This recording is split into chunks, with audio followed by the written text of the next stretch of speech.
who's next? Yeah, who's next?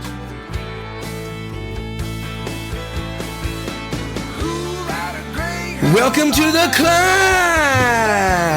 This is a show dedicated to helping singers, songwriters, and indie artists like you create leverage in the music business.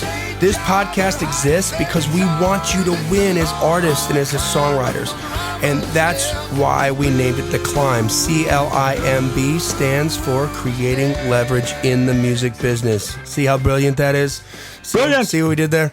Let me introduce you to my co-host, Brent Baxter. Brent is an award-winning hit songwriter with cuts by Alan Jackson, Randy Travis, Lady Antebellum, Joe Nichols, and more. He also helps songwriters turn pro by teaching the art, craft, and the business of songwriting. And you can find Brent at songwritingpro.com. Once again, that's songwritingpro.com. And I would like to introduce you to my co-host, Johnny Dwinell. Johnny owns Daredevil Production. It's an innovative artist development company. They help you find your sound, and they help you find your audience. Not only do they develop and improve your artistry, they also grow and monetize your fan base, doing the money fingers. Money fingers. Boom, cash boom, flow. Boom, boom, boom, boom, boom, boom, boom, boom. Daredevil has worked with multi-platinum artists like Colin Ray, Tracy Lawrence, Ty Herndon, and Andy Griggs, just to name a few. You can find Johnny at daredevilproduction.com. That's production, singular, no S. Why is there no S? Because there is no other Johnny Dwinell. Hey, Brent, how you doing, man? Any better, I'd be twins. Any better, it'd be illegal. Ow! There you go. Well, hey, first of all, as always, we want to start off with a note of absolute gratitude. The downloads on this just keep increasing every single week, and it's really blowing my mind. I'm like, I guess we'll just keep reaching more people that go back and they binge listen on all the other episodes and find value in that. And we want to start off by thanking you for sharing, for listening, for caring. We're here. We want you to win, and it looks like this content is resonating with you. So if you're new, please share it. Leave a rating and review on iTunes. We love to hear that. We read the ratings and reviews live, so if you put one up there, we'll definitely give you a shout out. And make sure that everybody you think could benefit from this knows about it, right? Hey, man, yeah. I mean, y'all been just incredible about sharing and downloading and listening. I mean, there have been a couple conversations, Johnny, I've had looking at the website going, is that right? Yeah. No. What happened? 500 downloads in a day? How did that happen? What? Okay.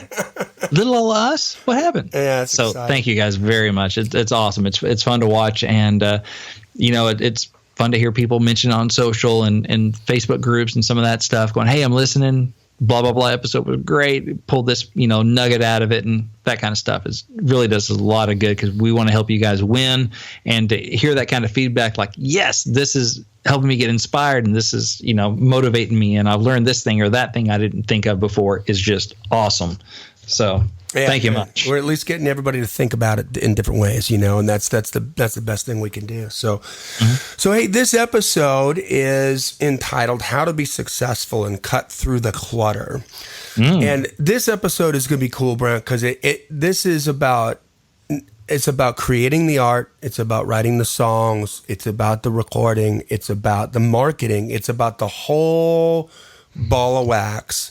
I'm going to start this off with this killer quote that blew my mind. My friend James Meany, who's a vocal coach to the stars, and to a lot of my artists, he's incredible. And he sent this to me because it blew his mind. And when I read it, I was like, wow. So I'm going to read this quote. This is an Ira Glass quote, who's like some radio guy. Like, I'm not familiar with who Ira Glass is, so forgive me. But yeah, I was surprised to find out that he wasn't an artist, after reading this. But here's the quote.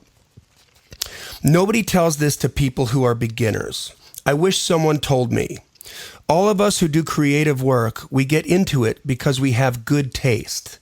But there's a gap. For the first couple years you make stuff and it's just not that good. It's trying to be good. It has potential, but it's not. But your taste, the thing that got you into the game, is still killer. And your taste is why your work disappoints you. A lot of people never get past this phase. They quit. Most people I know who do interesting creative work went through years of this. We know our work doesn't have this special thing that we want it to have. We all go through this. And if you are just starting out or you are still in this phase, you got to know it's normal. And the most important thing you can do is do a lot of work. Put yourself on a deadline so that every week you finish one story. It is only by going through a volume of work that you will close the gap, and your work will be as good as your ambitions. And I took longer to figure out how to do this than anyone I've ever met. It's going to take a while. It's normal to take a while. You're just going to have to fight your way through it. That's pretty powerful, huh? Yeah, that's awesome. That's great. I mean, I think I've read that somewhere before. I've run across that. Yeah, it just blew my mind. I've read it like 3 or 4 times, and I mean, not only does it apply to songwriters, not only in the art and the craft of songwriting, and not only does it apply to artists and their art, but also to artists in the art of marketing their art, right? Because that is an art. The art of making people aware of good art is marketing. That's what that's called. And marketing is an art. It needs equal attention, right? So, and here's what I got out of this. This is my spin on this, and then I'm gonna ask you what you're, kind of the way you're framing it in your head, Brent. But to me, this market right now, this music where we're going through in this music industry right now, it's all about authenticity. And you want proof of that? I mean, the market valuation for Snapchat is crushing every other social media platform. There's your proof. Why? Because Snapchat is authentic. It's only in order for you to make Snapchat work, you have to be on it, right? Yeah. So, and authenticity is why I'm so excited about the new music industry. I think it's been long overdue for a disruption of this kind of magnitude. And we're right in the middle of this industry chaos. And those that can't or won't adapt are going to suffer. But those that see the opportunity, right, that change the story in their head into opportunity, they're going to thrive. And authenticity is why the new music business belongs to the true artists. You may not see that out there, you guys, but I do. I see it. It's why YouTube it's why I push YouTube with my artists so much, because that's authentic. It's you in front of the camera being yourself, and people are going to like you, and then your talent's going to come through, and that's a different way for them to connect to that, So for those of you out there who are wanting to quit, I mean, the reality is that you're not wanting to quit because it's hard to get your music out there. You're wanting to quit because you're not authentic yet. Yet. You're not authentic with your art yet, or you're not authentic with your marketing yet, or both. And you're getting impatient. And the writing is on the walls, plain and simple here. And this quote to me talks about the process that an artist must endure to find their authenticity. It's your authentic self, the raw inner soul, that unique inner soul, your voice, your inner voice that's in your music, that's in your writing, and also in your marketing. It only comes to you as you engage in the process. So your job is simple. It's just to practice. That's it. Right? Sounds easy. Now, Brent, I mean, does that resonate with you as a songwriter? Yeah, it does in a couple ways. Talking about kind of finding your voice as a creative. I've listened to a bazillion songs of amateur songwriters climbing the ladder, pro songwriters, all that stuff. And what I've tended to find is that the beginner songs are a little more generic. It's a little harder to tell one person's beginner song from another person's in a lot of ways. But as you keep writing, you build your craft and you put the heart back into it. Usually what happens is you start off with a lot of heart, not much craft. Then you get a lot of craft and you get really crafty and lose the heart. And then eventually, hopefully, if you're good enough, you put the heart back into the craft. And that's really when you start finding your voice. And so it comes a point where, a Craig Wiseman song is a Craig Wiseman song. Yeah. You know, Shane McAnally song is a Shane McAnally song. It's got a The Luke fingerprint Laird on it. song, exactly. But a lot of beginner songs, it's like maybe don't have that as much because you just haven't developed the craft enough for the true you to come out yet. The pipes are all clogged with inexperience. Or, hey, I was trying to write Garth Brooks songs. Mm-hmm. I mean, I kind of still am. But, you know, you start off writing more like your heroes because that's, you know, your influence. And You that's start off where emulating. We all do. Mm-hmm. Right. And then eventually you learn how to have yourself come through in your songs. And I think there's more of me coming through in my songs now than there was 10 years ago. And definitely more than, say, 20 years ago. I'm writing about what's more important, my worldview, my slant on things, because I've cleaned the pipes out enough, you know, through the craft that me is able to come through more cleanly. Yeah. And to have more me in there. You listen to more of my songs now, you're going to know me better. And so therefore it has more distinctiveness to it because, hey, we're all snowflakes, aren't we? Well, and that's just it. Like the closer you get to your inner soul, the byproduct is uniqueness. The byproduct is ingenuity. The byproduct is true creativity because you're putting your slant on the same 12 chords that have been around for thousands of years, you know, right. In the same 26 letters in the alphabet, you know. So, you know, for the overthinkers, the self-proclaimed quote unquote researchers and perfectionists who use these words, these monikers as an excuse to wait, your job is just to do. I can promise you that you're never going to lay down all the necessary railroad track before the journey in advance of adding the train. Yeah. You know, life is, and this is, I'm 48. I'm telling you, this is probably the biggest lesson I've ever learned is that life is about just laying enough railroad track to stay ahead of the train. You know, your job is to practice your art. Your job is to practice your songwriting. Your job is to practice your marketing. Until you practice your instrument, your songwriting, and your marketing, the music will never come. You know, you won't create effective killer marketing until you endure the process of working on it. Your job is to practice. There are no excuses for not doing your job. There are no shortcuts. You're not going to become a killer marketer through osmosis. You're not going to become a killer songwriter through osmosis, through listening to tons of songs only. You actually have to do the work. You know, the market, the potential fans, right? Professional business relationships and your peers aren't going to tolerate anyone who claims to be an artist and doesn't do the work. Right. Because artists create. It's inauthentic, right? It's so easy to spot the artists who declare themselves authentic, but clearly haven't endured enough of the process. We can tell, right? They sound derivative. It's a turnoff. It is.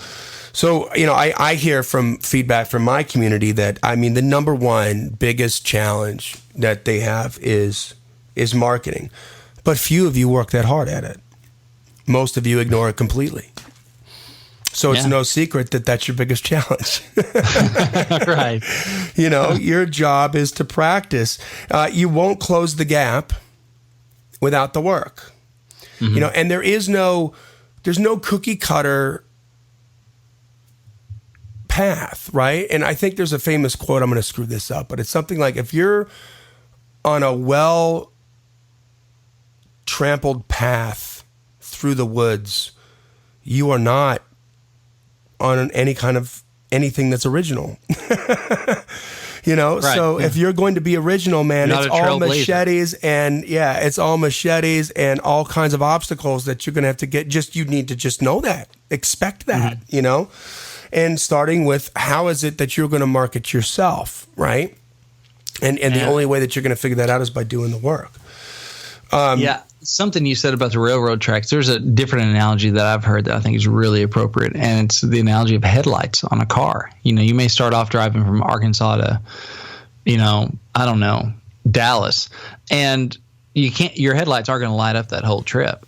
That's right. It's just going to light up a little bit in front of you, but you can make the whole drive that way. That's a good point. Martin Luther King, right? Faith is not being able to see the whole staircase, but still taking that first step, right? Don't we, in a way, in your analogy with the headlights, have faith that the headlights are going to show us just enough of what we need to get in front of us to get us a little farther forward?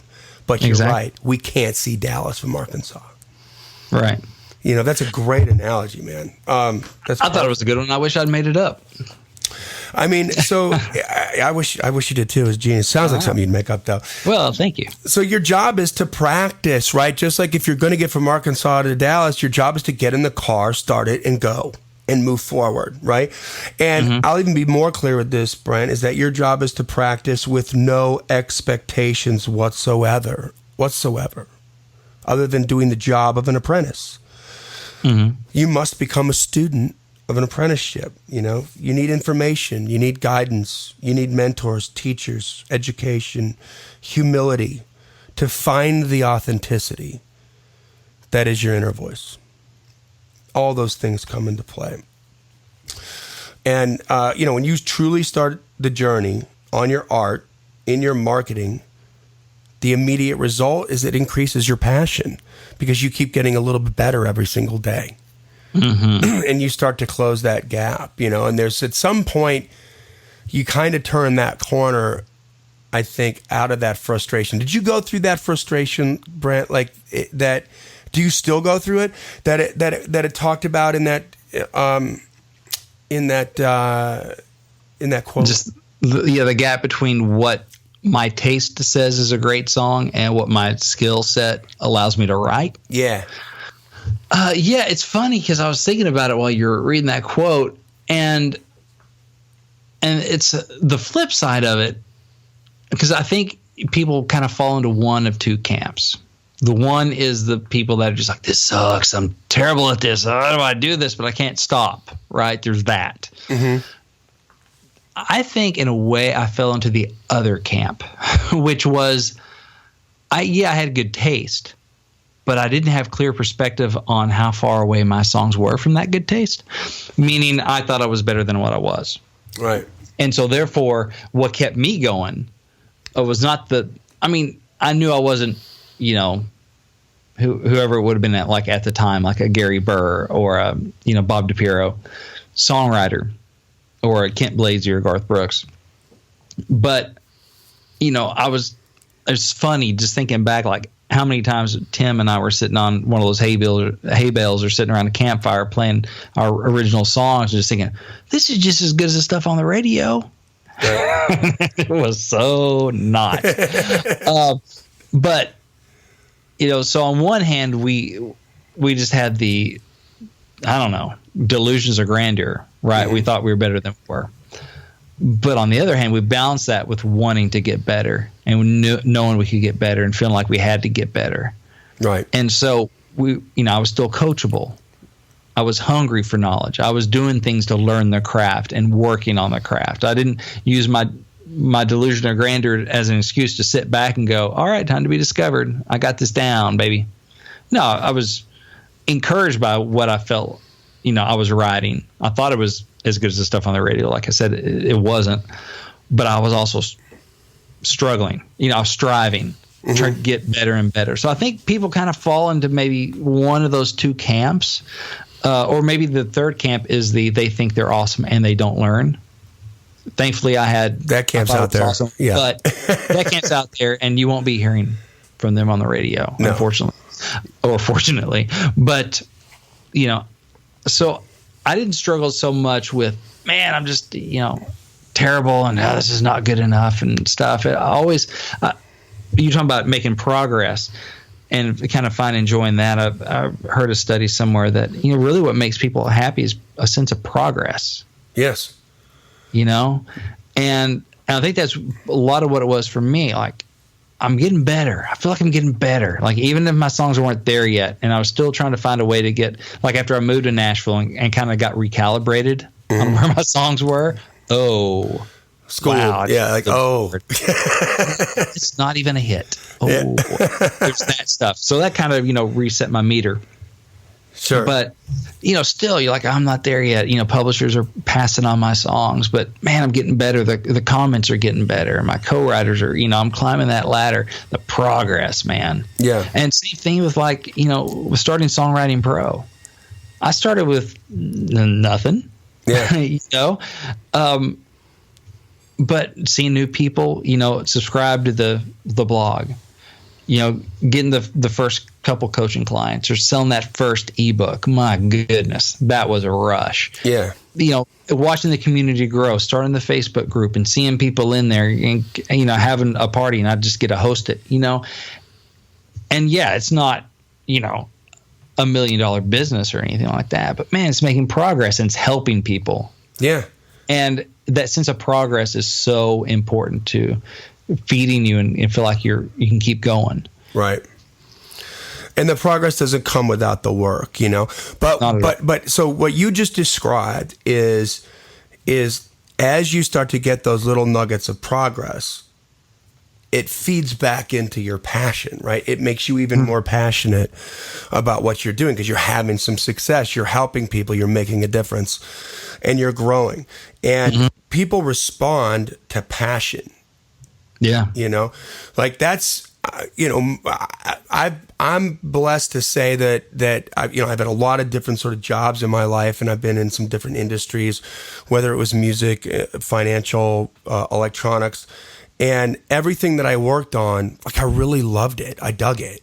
I was really into it, And so because of that, it was my passion that moved people to perform for me, right? To say, yes, Johnny, I'm going to get that loan from you. Yes, I'd like to buy this gear. You're right. Like everything you're saying makes almost so much sense, but the way I served it up, it was the passion that really made it, made me undeniable, right?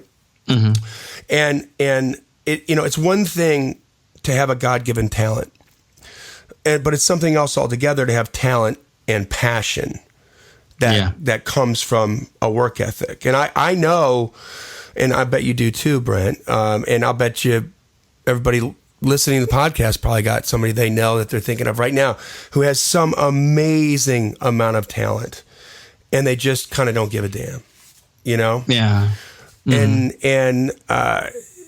sometimes we get envious of that, and we think to ourselves, well, if I just had that talent, Oh yeah, that star. Talent with my engine, with my motor, baby. Right, and I would be.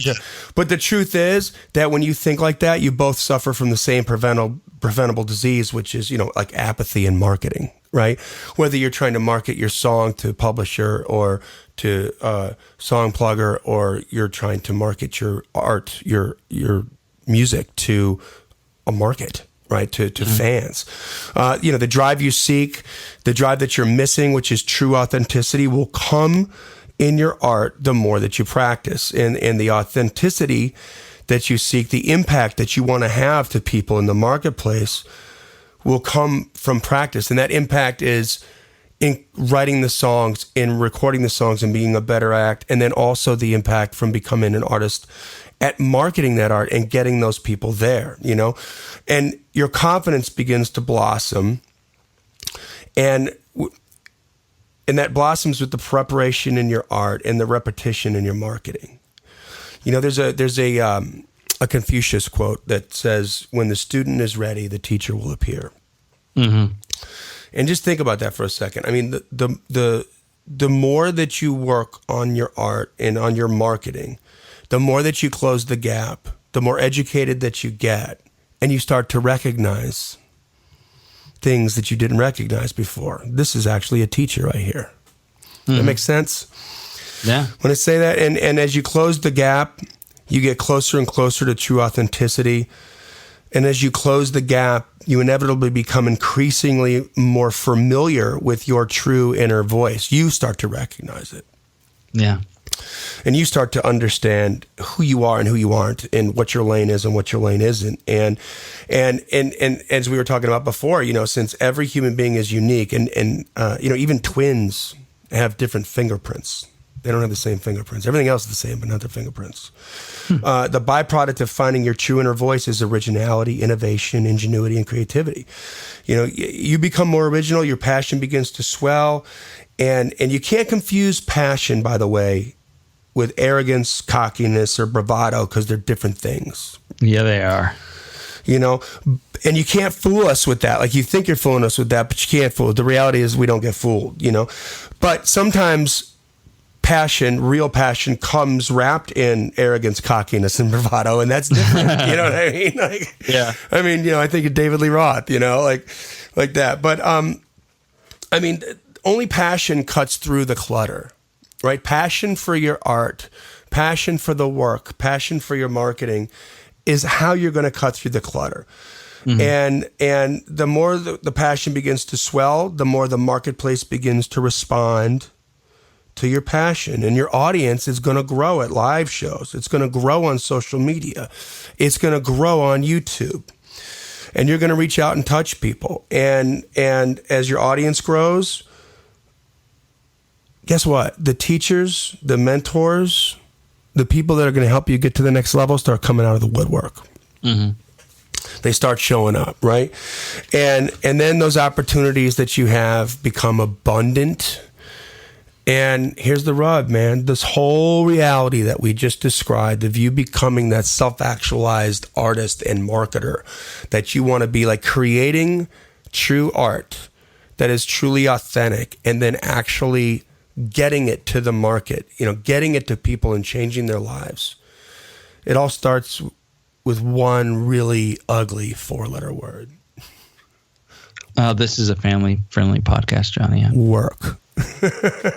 Oh, that was even worse than I thought it was going to be. That 4-letter word is work. You're just not going to get around it, you guys. You know, I mean, just from doing my job, I've learned more about marketing in the last year than the year before. You know, from doing it, just from doing it every day and running across this and running across that. It's how you get it done. You know. Mm-hmm. So anyway, that's what I had to say about that. That's good stuff, brother. I think that might be your quickest episode. I think you're right. I mean, it's we need just about 10 more minutes of content. No, I'm just kidding. No, but with that, listen, you know, I will tell you guys that as always, the Twitter book is free at giftfromjohnny.com. It's a best-selling Twitter book. I give it away for free. It'll teach you the platform and a way to reach out and target an audience and get 1,000 brand new followers for free every single month. And it's the same code that you got to crack for Instagram. So it's a great book. Just tell me where to send it. We'll get it out to you. And if you're feeling a little stuck, if you need some personalized attention, we also offer the consulting, and we do charge for that, but it is, I mean, you'd be amazed at what we can do in less than 2 hours. I'll look over all your social media platforms. I'll look over your website. If you have a web store, I'll look at that, and we will, and I'll put together a plan of what you can do to start to move forward based on what you've been doing already and give you some direction. And you know, like you said, Brent, when you progress, right? When you start to feel like there's progress that's going to happen, it starts to create momentum just within like your soul. So that's what those really, that's the transformation that happens with the consulting stuff. So just get a hold of me at info@daredevilproduction.com. Again, info@daredevilproduction.com. Production singular, no S. And we'll set up a time and I'll get all your links and we'll go through and start working. So with that, guys, brings us to an end of another episode of The Climb. We're here. We want you to win. This podcast exists because we want to be educational, inspirational, and motivational, and get you to do this for yourself and climb that ladder. So with that, we'll say keep on climbing. And we'll see you at the top.